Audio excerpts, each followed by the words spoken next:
O estado de São Paulo pode se tornar o principal gerador de energia solar graças ao projeto de lei aprovado aqui na Alesp no final de 2022, que isenta o ICMS de equipamentos usados na geração fotovoltaica. O último balanço feito pela Agência Nacional de Energia Elétrica, ANEEL, em parceria com a Absolar, mostrou que São Paulo possui 2.140,4 megawatts de energia solar instalada, o que representa 13% de toda a geração distribuída no país. O uso de painéis solares tem como função coletar fótons da luz solar que, ao se colidirem com os outros átomos de silício ou outro semicondutor do painel solar, geram um deslocamento de elétrons, criando uma corrente elétrica. Esse fenômeno tem o nome de efeito fotovoltaico. Sabemos que a luz do sol atinge o painel fotovoltaico solar e de alguma forma é gerada energia elétrica. As células individuais são conectadas usando uma faixa condutora extremamente fina. Esta tira é tecida de cima para baixo de cada célula, de modo que todas as células fotovoltaicas do painel solar estejam ligadas, assim criando um círculo. Hoje, esses sistemas de energia solar já são muito utilizados por residências e empresas em todo o Brasil, sendo uma ótima opção para economizar na conta de luz com o uso de uma energia alternativa, renovável e limpa. Embora o Brasil tenha grande potencial para a geração de energia solar, o uso de placas solares residenciais ainda é pouco explorado. Hoje, esse sistema de energia limpa é a terceira mais consumida no mundo, ficando atrás apenas da energia eólica. Através da ligação no quadro de luz, a energia excedente da residência pode ser compartilhada com a distribuidora local. Essa ação pode retornar em forma de créditos para o dono do imóvel em futuras contas de energia. Este sistema de energia solar visa reduzir a conta de luz, chegando até 90% de economia. No Brasil, isso é possível graças à Resolução 482 de 2012 da ANEEL, que permite que a pessoa ou empresa geradora de energia solar compartilhe com outros endereços que tenham a mesma titularidade. A geração de energia solar em São Paulo quase dobra em um ano e deixa as contas mais baratas para universidades e também periferias do estado.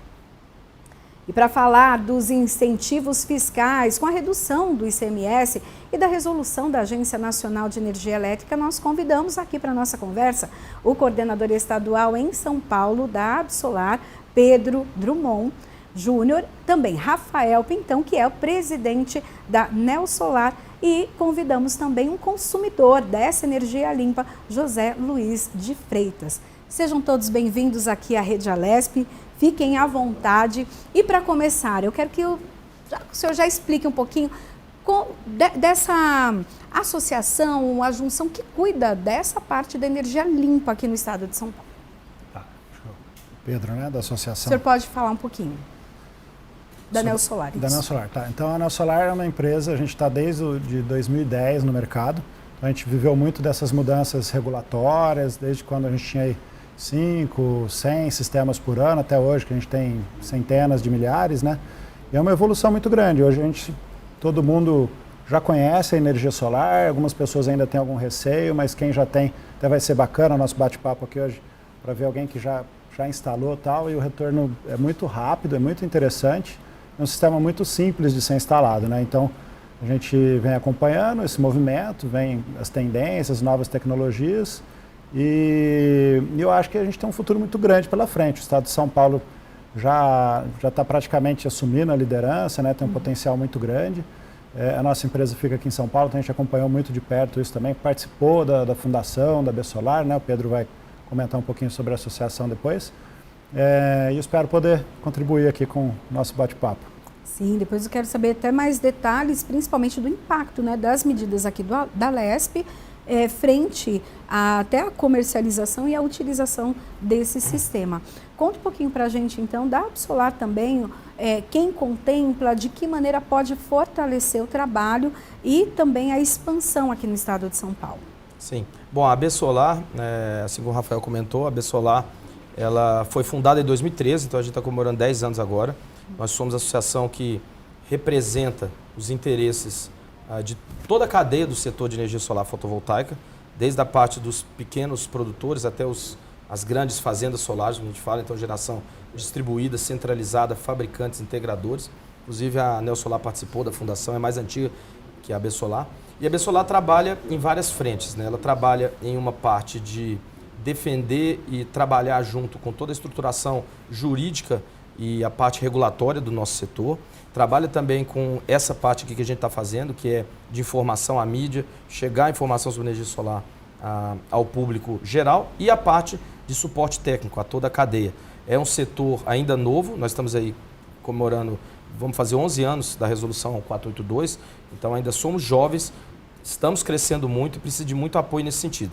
Então a associação ela foi criada e nesses 10 anos ela também cresceu muito. Hoje nós temos mais de 800 associados, estamos envolvidos em praticamente toda a cadeia do setor solar fotovoltaico e também na parte de gestão com os governos. Então vamos falar um pouquinho disso aí. Obrigado. A gente fala da questão da energia limpa, né? O quanto ela é importante para vários aspectos da sociedade.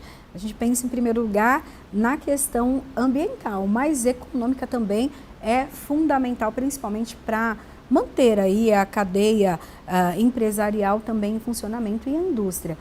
O José Luiz é uma pessoa que teve, então, essa experiência. Conta um pouquinho para a gente como que foi a decisão, né, de primeiro utilizar esse sistema, essa energia limpa e o resultado disso. Bem, começou com uma curiosidade pessoal, né? Eu sou jornalista também e estou sempre lendo sobre setores que me interessam, então, e sou ambientalista, isso é meio que familiar. Comecei a pesquisar, ver como era na Alemanha, como era em Portugal, aí conheci algumas empresas no Rio, fui atrás, inclusive fiz um curso com o pessoal da Neosolar em 2016, e foi o ano que a minha família decidiu, por meio de recursos próprios, comprar 20 painéis inicialmente, e um inversor alemão na época, que era o mais comum de encontrar. E aí a gente importou tudo e dava para comprar um carro popular com essa grana na época, mas a gente resolveu, e com isso foi interessante porque a gente até brinca, meu pai tem um comércio, né, em Diadema, e a gente fala que o sol gela a cerveja do bar, porque desde 2016 a nossa tarifa do comércio está zerada, e da casa deles também está o valor que a gente chama de taxa mínima da conta de energia elétrica, né? Então é um retorno positivo, mesmo com a normativa nova, é muito interessante. Recomendo, não tenham medo de adquirir painéis, se essa é uma expectativa sua, porque depois de 4 ou 5 anos você tem um retorno, sim. E daí até a questão técnica, né, da utilização desse sistema.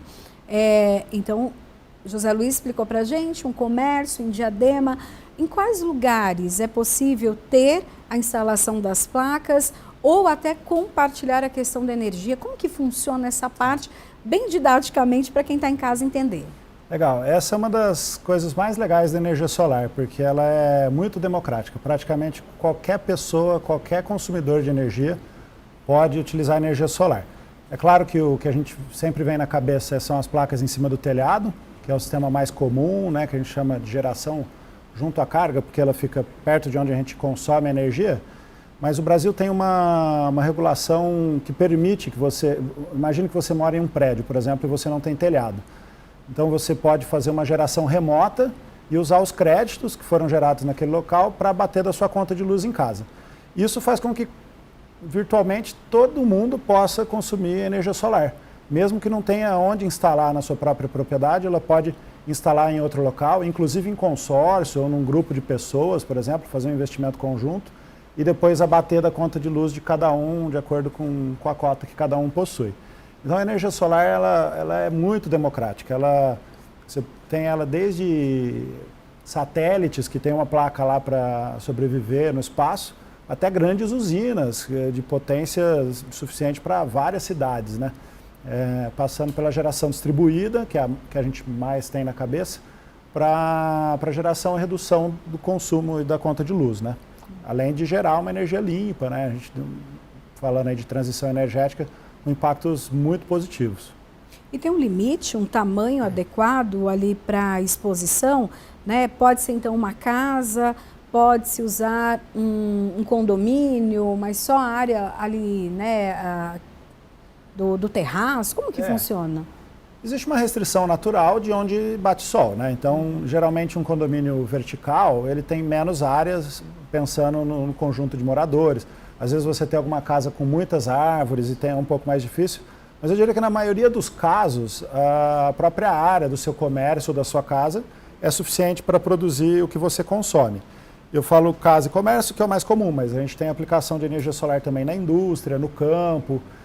Existem, inclusive, aplicações até totalmente independentes da rede elétrica, que você gera, armazena em bateria e usa à noite ou num dia nublado.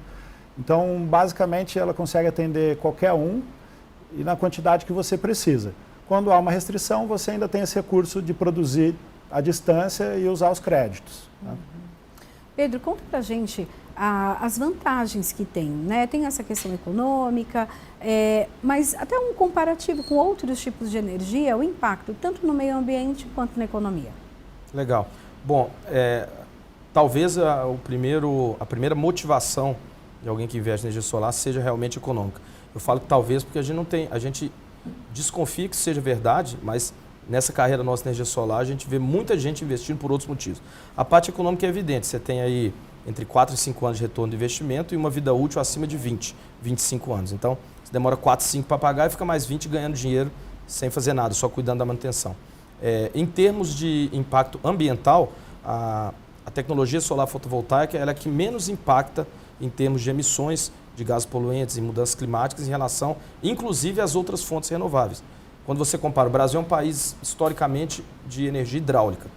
Quando eu fiz graduação, sou engenheiro eletricista, lá no início dos anos 2000, o Brasil tinha 85% de toda a matriz elétrica era vinda de fontes hidráulicas, de hidrelétricas. Hoje isso não está em 50%, pelo crescimento muito da eólica e da solar fotovoltaica. Hoje a solar fotovoltaica já é a segunda em termos de potência instalada, passou a eólica e fica atrás da energia hidrelétrica ainda. E as projeções para 2050 é que a solar fotovoltaica pode ser a primeira. Então, essa parte do impacto ambiental, a solar é a que menos impacta. Tem a parte também do impacto social e do trabalho, né? Como o Rafael comentou, a gente tem muita questão, a gente fala muito que a solar fotovoltaica é democrática, por vários motivos. Primeiro, porque ela é modular, você pode ver um sistema de um módulo de 1 metro quadrado, ou pode fazer uma usina gigantesca de quilômetros e quilômetros quadrados. Segundo, que a energia solar fotovoltaica já é a fonte que mais emprega profissionais no setor de energias renováveis no mundo. Então ela emprega muita gente e a média salarial de quem trabalha com energia solar fotovoltaica também é maior do que esses outros setores das áreas de energias renováveis. Então ela emprega muita gente, paga muito bem. Isso gera recurso para os governos, estadual, federal, municipal, gira a economia como um todo.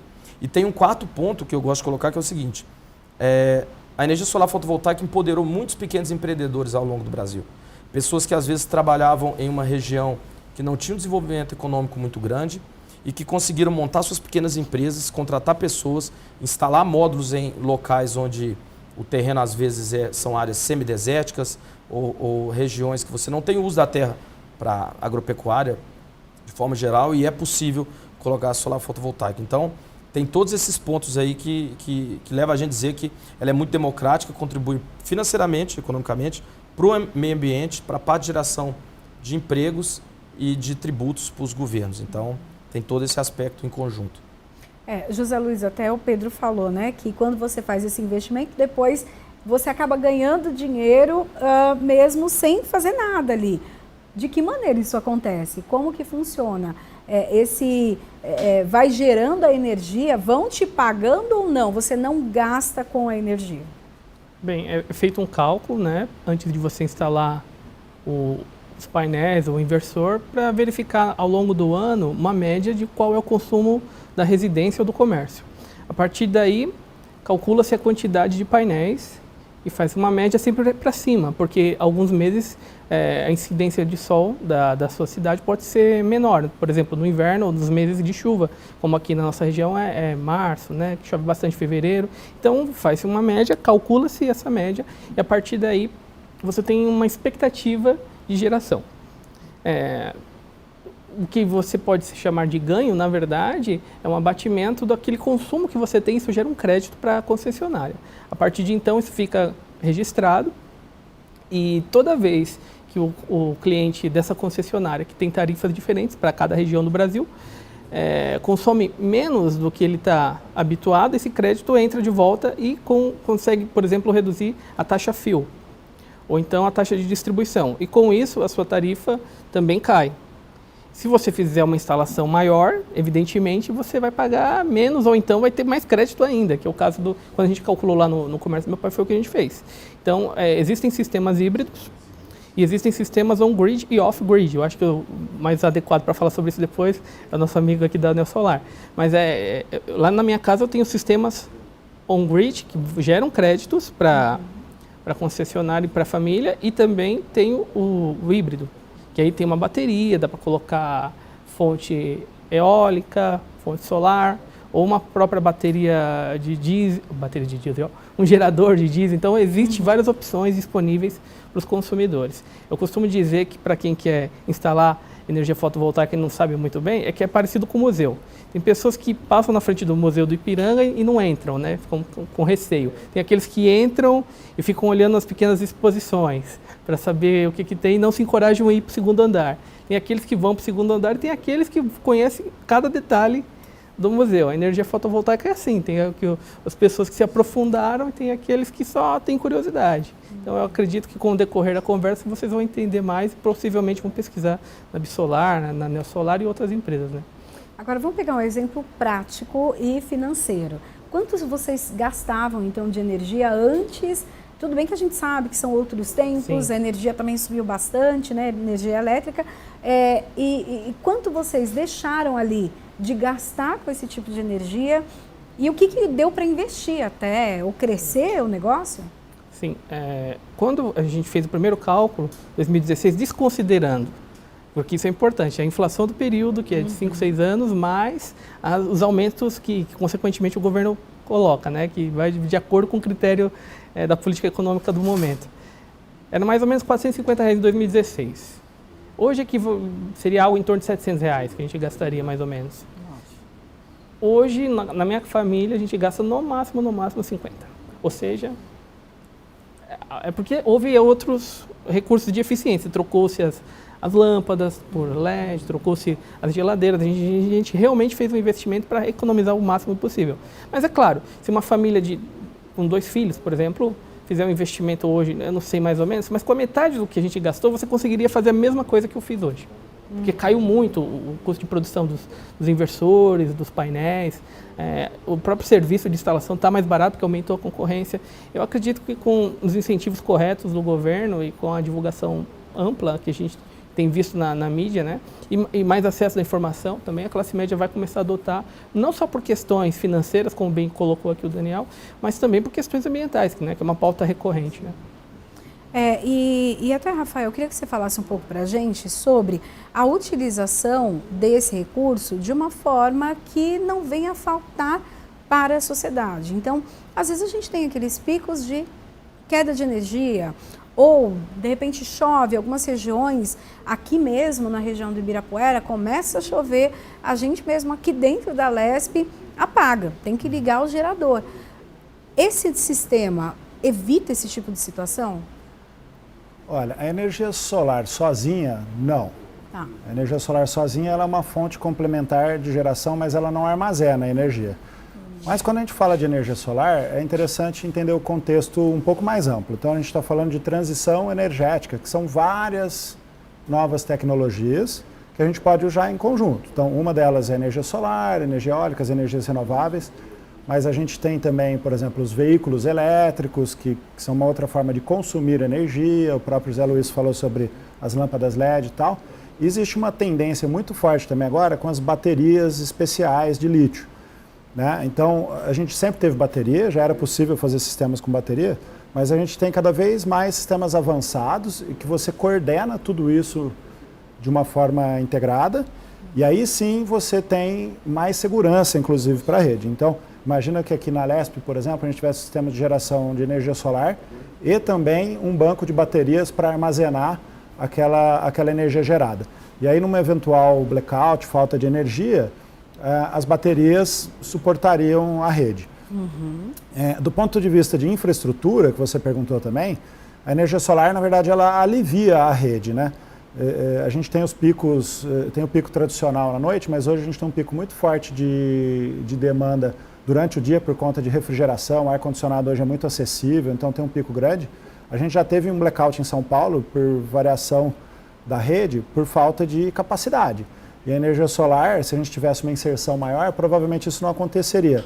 Então, a gente sempre fala que não existe a fonte ideal de energia, mas a matriz ideal, né? Então, você precisa, sim, de uma termoelétrica para alguns tipos de situação. A solar e a eólica, por exemplo, elas se compensam, porque uma gera à noite, a outra de dia, esse tipo de coisa. Então, você precisa coordenar isso tudo para trazer não só uma economia e uma energia mais limpa, mas também mais segurança, mais confiabilidade para a rede. Essa transição energética, ela é um movimento maior do que a geração renovável, né? Então a gente tem essa primeira coisa, né? Descentralização. A gente começa, ao invés de ter Belo Monte, Itaipu gerando muita energia lá longe e a gente precisando transmitir para o país inteiro, a gente passa a ter o próprio consumidor gerando sua própria energia, né? Depois a gente tem a descarbonização, que a gente fala, que é parar de gerar com fontes fósseis e gerar com fontes limpas. E a gente tem a digitalização, que é quando eu tenho acesso a esses dados instantâneos de cada fonte sendo gerada, consumidor, um blackout, de repente tem um blackout em um hospital, por exemplo, se eu tiver ali uma geração próxima ou tiver bancos de bateria, futuramente até os carros elétricos na rua carregando, eu consigo usar a energia desses carros e daquelas baterias para manter, por exemplo, o hospital ou a própria assembleia aqui, por exemplo, funcionando.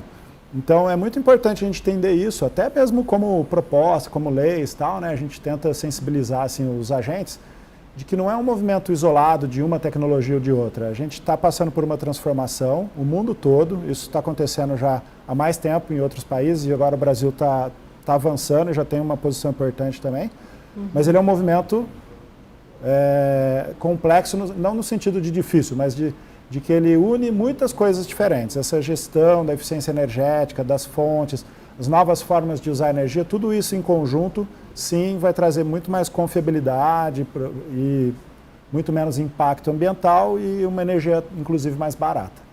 Ok.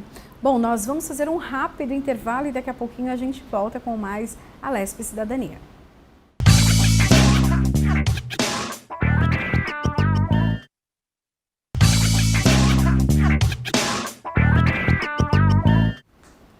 Estamos de volta com a Alesp Cidadania, hoje falando sobre energia limpa e como a Alesp ajuda a impactar e também distribuir esse novo sistema. Converso aqui com Pedro Drummond Júnior, da Absolar, também Rafael Pintão, que é CEO da Neosolar, e José Luiz de Freitas, consumidor desse sistema. Bom, a gente terminou falando no bloco anterior sobre a rede de distribuição. E daí, o Rafael até comentou com a gente, né, que tem é mais distante, né, onde se faz ali, onde capta, né, a energia e daí tem que fazer toda a distribuição para as cidades, para as periferias, para a área rural, precisa de uma rede muito grande. Conta para a gente um pouquinho até a questão dessa rede, o que é necessário, diferente do que nós temos hoje, usando então a energia solar. Tá, legal. A gente vai entrar aqui em um conceito que a gente chama de geração distribuída. Vamos separar geração distribuída e geração centralizada. Geração centralizada são as grandes usinas feitas em locais estratégicos que geram um volume de energia absurdo e que essa energia precisa ser escoada. Vamos usar como exemplo Itaipu, que já chegou a ser 25% de toda a energia do Brasil, a maior usina em termos de produção de eletricidade do mundo. Quando você tem uma Itaipu, você tem que ter uma rede de transmissão de energia muito grande para levar para os centros de consumo, certo? Essa rede a gente chama de transmissão, que são aquelas torres nas estradas muito altas. Quando isso chega na área urbana, a gente tem as redes de distribuição, que são essas redes mais baixas, os postes que a gente vê na frente das casas, que são responsáveis por distribuir isso para as residências. Então o conceito geral, há muitos anos, era esse. Gera numa grande obra, porque você ganha em escala, você constrói uma obra gigantesca, ela fica um pouco mais barata, distribui para longe. Nos últimos, vou falar 30 anos, porque a Alemanha começou isso na década de 90, a gente começou a fazer o que a gente chama de geração distribuída, que é você gerar, como o Rafael comentou, mais perto de onde consome. É muito mais inteligente, até óbvio, né? para que fazer uma grande obra lá naquela distância, transmitir cabos em 2.000 quilômetros se eu posso gerar aqui do lado da minha casa e consumir aqui pertinho? Porque você pode fazer uma analogia com o trânsito da energia. A energia gerada lá em Itaipu é como se um elétron saísse lá de Itaipu e viesse para sua casa aqui. Olha a distância que ele percorre. Percorrendo isso, tem perdas, tem um grande valor de investimento para construir essas obras em locais muito difíceis. E aí, quando você gera pertinho da sua casa, você já distribui. Então, essa é a redistribuição.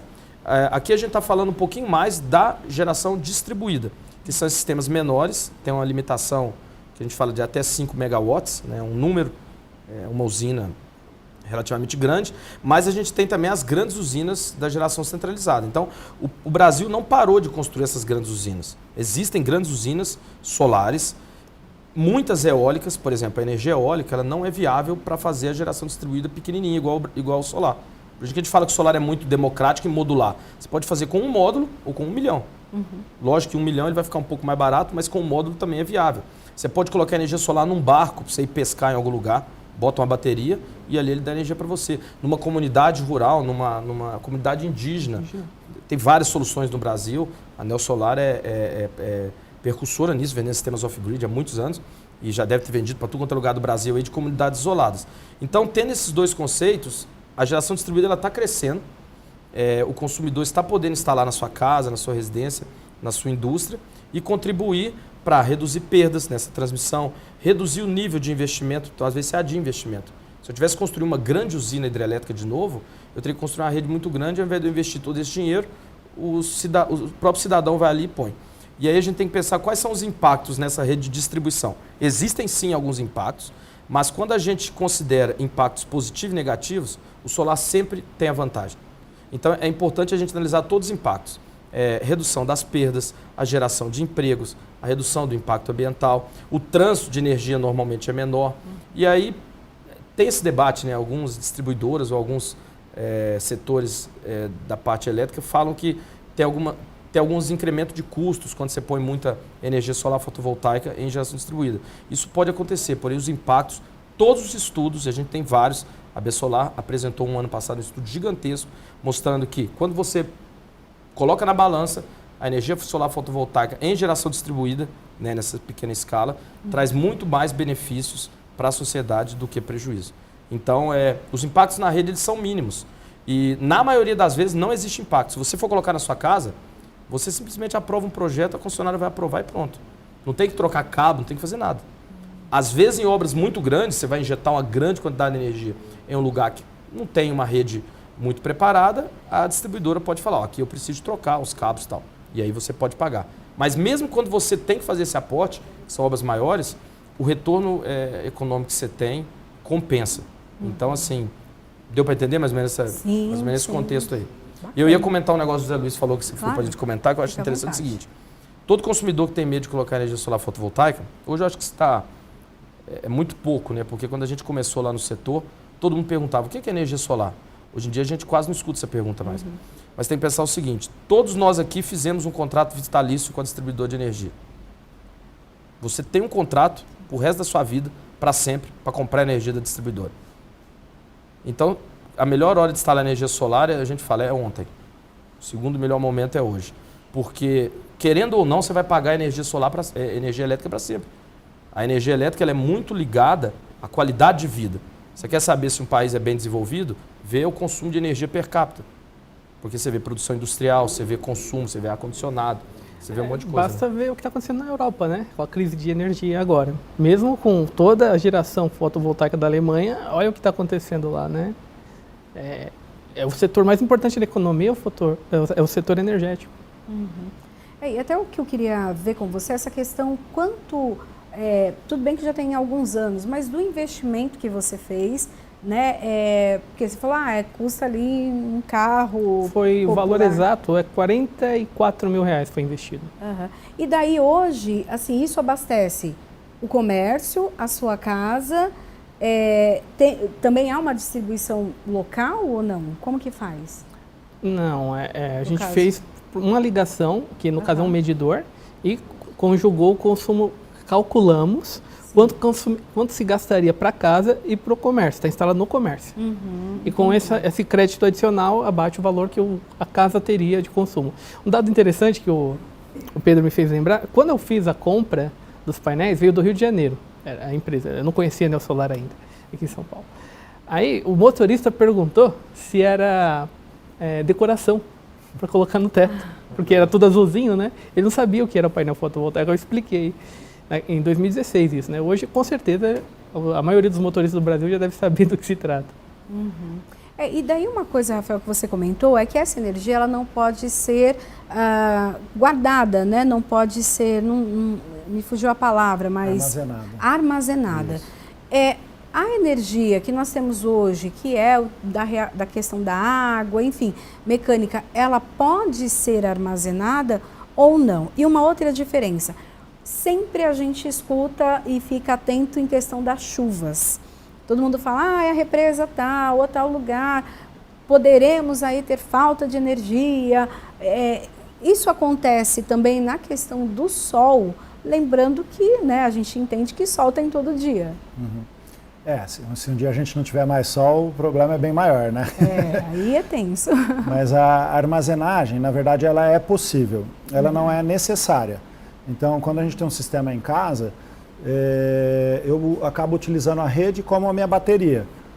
Como que isso funciona? Na verdade, é como se toda sobra de energia eu jogasse para a rede, e toda vez que falta energia eu pego da rede. Quando falta energia? Por exemplo, à noite. À noite não tem sol, então sempre preciso de energia da rede. Ou em um dia nublado, né? Então a gente sempre fala que a bateria do sistema de energia solar conectado à rede, que é o mais comum que a gente fala, é a própria rede. Mas isso não significa que você não possa armazenar também em casa. Para armazenar em casa, você precisa utilizar baterias elétricas. Elas são parecidas com uma bateria, por exemplo, de carro, essas baterias que a gente conhece, mas óbvio, com tecnologias específicas para essa aplicação, inclusive hoje com baterias já bem avançadas, parecidas com as baterias de carro, né? São as baterias de íons de lítio. Essas baterias têm uma capacidade muito grande e você consegue armazenar energia ali, por exemplo, para você trabalhar por uma semana, 20 dias, se você quiser. Não é tão usual, porque as baterias são caras também, mas já é comum hoje em dia você colocar baterias como um backup, para aguentar 2, 4, 6 horas sem energia no caso de um apagão, né? Então, quando a gente fala do sistema como um todo, e de chuvas, regime de chuvas, a gente chega num outro tipo de bateria ainda, que são as represas de água.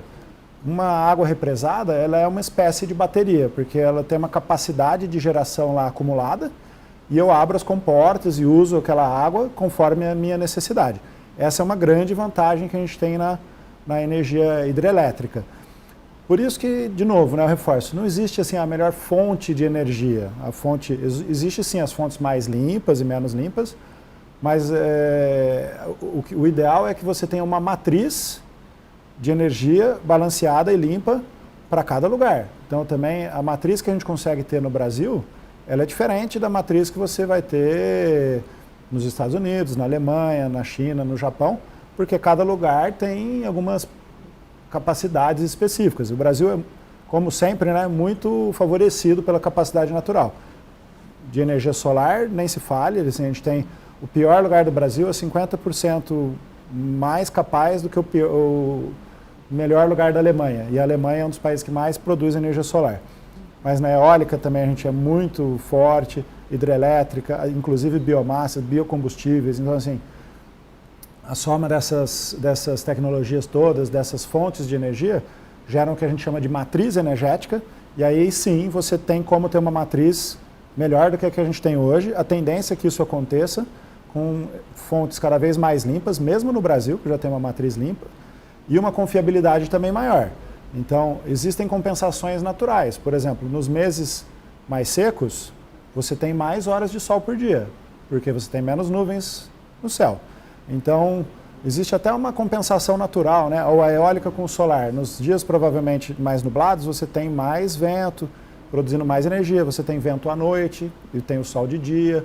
E quando você analisa todas essas combinações, você consegue chegar num ótimo de segurança, eficiência, né? Redução de emissões e, talvez, tão importante quanto todo esse resto, o barateamento do custo da energia. Então, eu acho que é um conjunto que tem que ser analisado e hoje a gente consegue gerenciar isso de uma forma instantânea, digital, muito mais avançada também do que há 40, 50 anos atrás. Então é natural que a gente mude a forma de gerar, consumir, usar energia, né, e armazenar e tudo mais. É nesse sentido que eu acho que o trabalho, por exemplo, da Alesp, dos reguladores, né, é muito importante, porque eles precisam ter essa visão de que o mundo, do ponto de vista energético, está mudando. Esse movimento até tem esse nome, né, que foi batizado de transição energética. Então a gente vai sair de uma matriz fóssil para uma matriz de CO2 zero, de emissões praticamente zero. E isso demanda um norte, demanda direcionamento. Precisa ser uma decisão também política, precisa ser uma decisão que precisa criar os incentivos para que a infraestrutura se adeque para esse novo mundo. Né? E aí agora a gente começa a ver ações interessantes do governo municipal, estadual, federal, para promover ou acelerar, né, essa transição, porque ela vai acontecer. É uma questão até de eficiência energética, de consumo de recursos. Ela vai acontecer. Então, por que não liderar isso, coordenar e fazer de uma forma mais sustentável, mais olhando para o longo prazo, né? Essa é a nossa visão. Assim, é bem importante a atuação dos reguladores para coordenar e promover essa transição de uma forma mais rápida para que o Brasil possa também ser um protagonista nesse sentido. A gente já é protagonista em geração limpa, mas se a gente não cuidar, a gente vai ficar para trás. A gente pode ter uma energia mais barata, mas se a gente não cuidar, a gente não vai ter. E principalmente, a gente pode ter mais segurança energética para antever períodos de seca, eventuais períodos, anos com mais ou menos sol, para falar também do solar, prever a armazenagem de energia não só nas represas, mas também em baterias em lugares estratégicos para dar conta daquela demanda que a gente tem numa cidade específica, numa região, num bairro, né? Ou na própria casa nossa. Existem sistemas de energia solar que a gente vende já há mais de 13 anos que nem precisam da rede. Você gera e armazena toda a sua energia para usar quando você quiser. Óbvio que esse sistema é um pouquinho mais caro, porque ele precisa da bateria. Mas imagina alguém que está num lugar isolado, hoje tem programas do governo, a gente já fez dezenas de milhares de sistemas de acesso à energia. Tem gente que nem energia tem ainda. Inclusive no estado de São Paulo, a gente tem na região das ilhas, Ilhabela, litoral aqui, por exemplo, tem muita gente que ainda não tem energia. E aí a gente tem sistemas, a Neosolar inclusive é bem protagonista nesse tipo de sistema, que funciona de forma isolada. Você gera, armazena e usa ali. Então é sempre importante entender a demanda de cada tipo de consumidor. Uma indústria precisa de um tipo de solução, um comércio de um tipo talvez um pouco diferente, uma pessoa que não tem energia é diferente. E quando a gente olha isso tudo, você consegue coordenar e estimular para que a gente use isso de uma forma mais inteligente. Bom, a gente vai falar um pouquinho também do papel da Alesp em todo esse processo e na expansão também.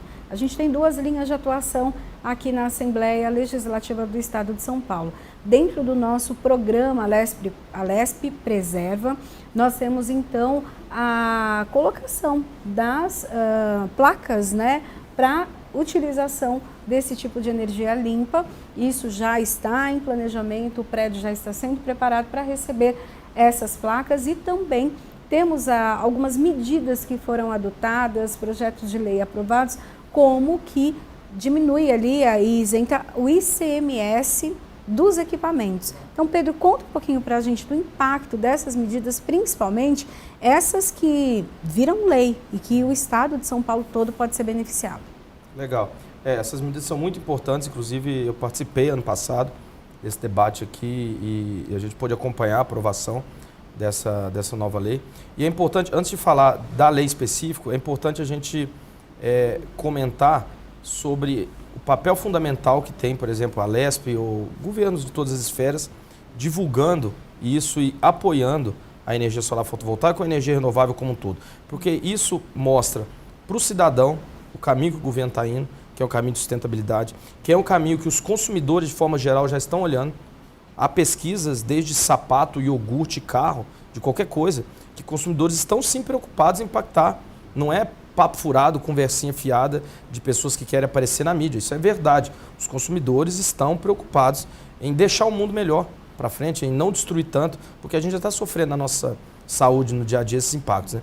Então é importantíssimo, primeiro, essa mensagem, porque isso dá credibilidade para o nosso trabalho.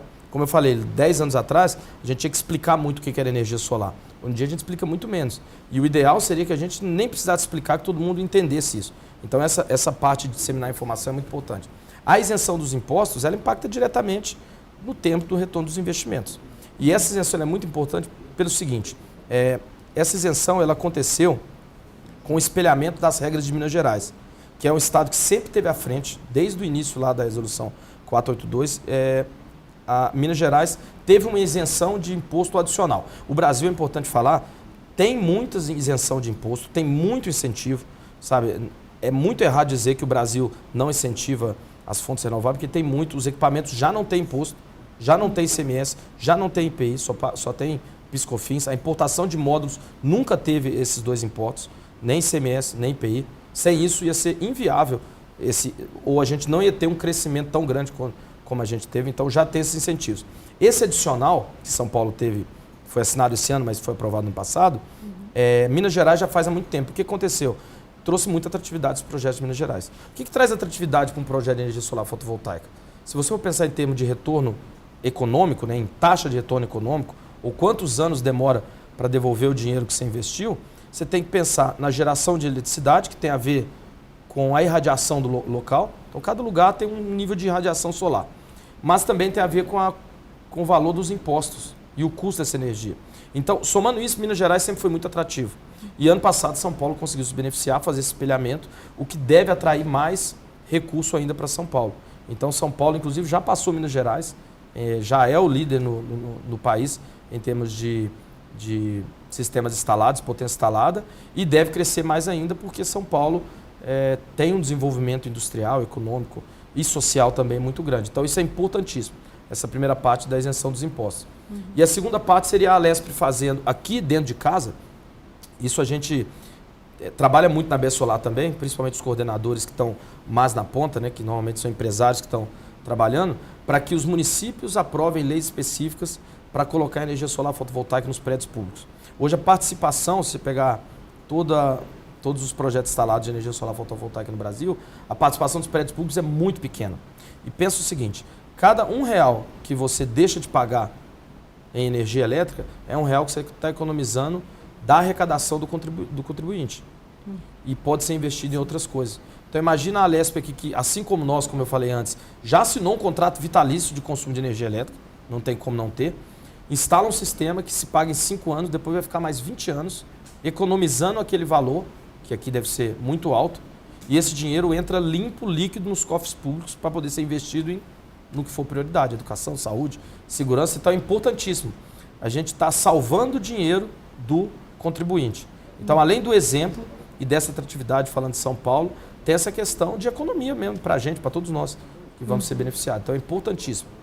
E daí a gente sabe que os impostos, eles acabam ajudando na administração pública. Quando há essa isenção, no caso então desse tipo de energia limpa, vai impactar nos cofres públicos nesse sentido de não entrar o imposto ou, pelo contrário, pode não entrar agora, mas o benefício com a expansão da indústria, do comércio vai ser maior? Isso, exatamente. A gente feito existe um conceito que a gente fala de modelo econômico. O que é o modelo econômico? Por que um governo dá isenção em algum setor da economia? Para fomentar o crescimento desse setor. Então, às vezes, se você vender, qual que é melhor? Vender 10 balas ganhando 1 centavo em cada uma, ou vender 1 milhão de balas ganhando meio centavo? Essa que é a conta. Então, assim, quando você diminui esse imposto, a quantidade de projetos que vem ela é muitas vezes maior. Então, no final, o valor absoluto que entra para o cofre público é muito maior. Esse é o primeiro ponto. E em segundo lugar, você emprega muito mais gente. E os impactos indiretos? A gente sabe hoje o seguinte, cada tonelada de CO2 que você deixa de emitir no meio ambiente, você tem impacto direto no SUS. Porque isso afeta a saúde.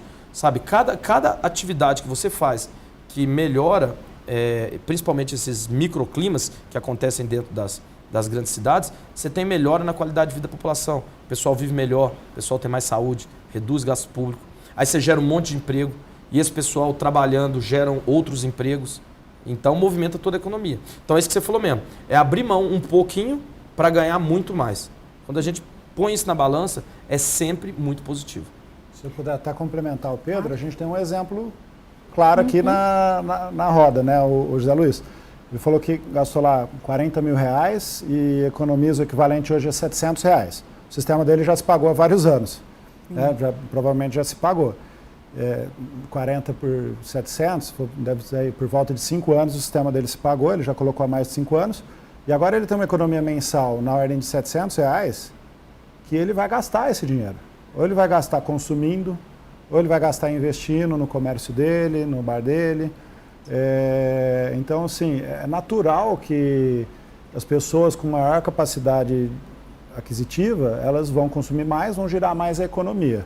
Então, esse estudo é muito tradicional, conhecido já no mundo inteiro. Esse investimento, não é à toa que a energia solar, por exemplo, é uma das mais subsidiadas, não só no Brasil, mas no mundo inteiro. Porque quando você coloca na balança a geração de emprego, o emprego qualificado, porque não é qualquer emprego, é um emprego que remunera melhor, e a economia da indústria, do comércio, ou especialmente até das residências, das famílias, esse retorno ele é permanente. Imagina que ele vai ter isso por mais 20 anos, 700 reais todos os meses, para gastar, para consumir, para investir, para comprar um imóvel, para girar o comércio, e obviamente você vai ter uma arrecadação lá de ICMS ou dos outros impostos no final da linha. Então, essa é a conta que quando você faz, fica claro assim, o retorno para os entes públicos, tá? Então é um tipo de isenção que tem um retorno bem interessante. Na prática, o que o Pedro está dizendo o que aconteceu no meu caso, isolado, foi a gente remodelou a cozinha planejada da veinha, tem fogão de indução, então não compra gás mais. Com a economia máxima, a gente fez um novo projeto solar na mesma residência, agora híbrido. E tem bateria com ferro fosfato de lítio. Então é isso, e tem uma lava-louça também, lá não se lava louça na mão mais. Então, realmente... Você pagou imposto para comprar essa lava-louça. Exatamente. Esse dinheiro está gerando. Você gerou novos tributos para outros setores da economia. Então é muito benéfico. Assim, na prática, o efeito multiplicador de economia é muito bom. E a multiplicação até da informação, né? As pessoas, como você disse, no primeiro momento quando as placas vieram, o motorista, o que é isso? É decoração? Hoje as pessoas acabam procurando até você para saber um pouco mais sobre isso? Eu virei ponto focal, já dei entrevista umas 6 vezes esse ano. O pessoal quer saber, porque geralmente quando a mídia participa mais do debate, as pessoas vão procurar pontos de referência prático para poder se informar mais, né? E é muito louco, quando a gente colocou em 2016, eu pesquisei por 2 semanas, que eu queria ter certeza. Foi o primeiro boteco do Brasil a ter painel fotovoltaico, foi o do meu pai. 2016 eu estou falando. Então já se passaram o quê? 6 anos? 7 anos, né? Então agora tem em todo lugar, vai ter até na Lesp agora. Beleza. Sim, exatamente. E esse é o melhor depoimento, porque quando eu vendo energia solar, né, o Pedro representa o setor, mas quando a gente vê o consumidor comprando, expandindo o sistema dele, falando tudo que ele conseguiu fazer em casa, melhorias e recomendando para todo mundo, acho que essa é a prova cabal de que vale a pena, entendeu? O investimento. Bom, quero agradecer a participação de vocês aqui hoje para trazer esses esclarecimentos, falar realmente na prática, né?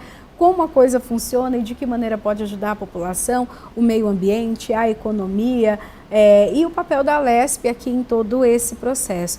Agradeço a vocês, sucesso também e que haja uma expansão para o quanto antes todos nós, né, possamos aí usufruir desses benefícios. Muito obrigada.